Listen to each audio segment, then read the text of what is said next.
மத்திய அரசுக்கு வணக்கம்.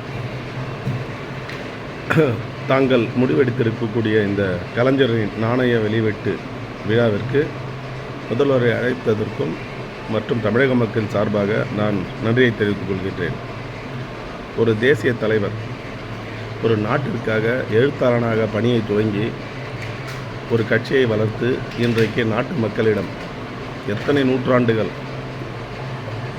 இருந்தாலும் அதை மறக்காமல் மக்கள் மனதிலே கொண்டு சேர்த்தவர் டாக்டர் கலைஞர்.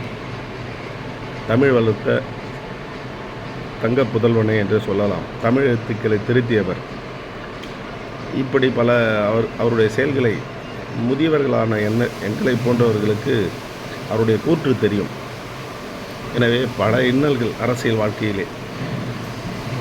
ஆனால் கலைஞருடைய வயதிற்கு அவர் உழைத்த உழைக்கையை ஸ்டாலின் அவர்களும் உழைக்க வேண்டும் என்பது எங்களுடைய வேண்டுகோள். ஆனால் அவர் உடல்நிலை சற்று சரியில்லை. போதிய அவருடைய தைரியமும் மனப்பக்குவம் ஒருவித உடல் உறுதியும் எங்கள் ஸ்டாலின் அவர்களுக்கு கற்று குறைவாக தான் இருக்கிறது. நாளடைவில் அவர் குணமடைவார் என்று ஆண்டவனை வேண்டுகின்றேன். அதே போன்று உலகத்திலேயே இன்றைக்கு கலைஞருடைய பெயர் உருவாகக்கூடிய அளவிலே அந்த நாணயங்கள் அவர் பெயர் அச்சிட்டு வெளியிட்ட மத்திய அரசுக்கு மனமார்ந்த நன்றியை மட்டும் தெரிவித்துக் கொள்ளாமல் மத்திய அரசு செய்ய வேண்டிய கடமைகள் தமிழ்நாட்டிற்கு மீண்டும் மீண்டும் வலியுறுத்துகிறேன். தமிழ்நாட்டிற்கு ஒதுக்க வேண்டிய அந்த நிதியானது மேம்படுத்தி நாணயத்தை மட்டும் கலைஞரின் பெயரால் வெளியிட்டால் போதாது. அந்த 20 ரூபாய் நாணயம் 200 ரூபாய் நாணயம் 100 ரூபாய் நாணயம் என்பதை போல் 100 கோடி 200 கோடி என்ற விதத்திலே மாதந்தோறும் எங்களுக்கு நிதியை ஒதுக்க வேண்டும். பல கட்டமைப்புகள் பின்னோக்கி சென்று கொண்டிருக்கிறது. நதிகள் இணைப்பு, போக்குவரத்து சாலை மற்றும் ரயில் சாலை, தொழிற்சாலைகள், தொழிற்பேட்டைகள் இப்படி இருக்கிறது.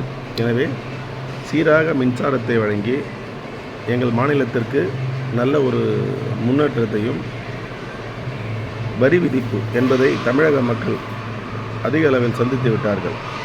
அந்த வரி விதிப்பை குறைத்து உணவுகளின் மேல், மருந்துகளின் மேல் இருக்கக்கூடிய அந்த ஜிஎஸ்டி வரியை ரத்து செய்யவும், இப்படி பல கோரிக்கைகள் இருக்கும் சூழ்நிலையிலே இந்த கலைஞரின் நாணய திறப்பு விழா 200 ரூபாய் நாணயம் திறப்பு விழாவிற்கு நான் நன்றியை தெரிவித்துக் கொள்கின்றேன்.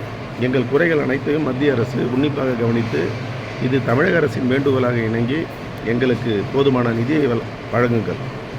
எங்கள் வேலூரிலே போதுமான வளர்ச்சிகள் இல்லை. 2 வழி சாலையை வைத்துக்கொண்டு நாங்கள் போக்குவரத்திற்கு இடைஞ்சலாக மிகவும் சிரமப்பட்டு கொண்டிருக்கின்றோம். இதை உலக அளவிலே கொண்டு செல்ல வேண்டும் என்பது என் கருத்து. இங்கிருந்து 2 வழி சாலையை வைத்துக்கொண்டு நாங்கள் படும் பாடு, சபை முதல் கொண்டு, ஆம்புலன்ஸ் முதல் கொண்டு, அலுவலக ஊழியர் கொண்டு, அரசாங்க ஊழியர் முதல் கொண்டு, நீதிபதி முதல் கொண்டு, IAS IPS முதல் கொண்டும் செல்ல வேண்டியது ஒரே ஒரு சாலை தான். எனவே எங்களுக்கு இந்த திட்டத்தை வேலூரை விரிவாக்கம் செய்து போக்குவரத்துக்கு இடையூறில்லாமல் இருக்க மத்திய அரசு நிதியுதவி செய்ய வேண்டும் என்பது எனது பணிவான வேண்டுகோள். மாநில அரசிடம் போதுமான நிதி வசதி இல்லை.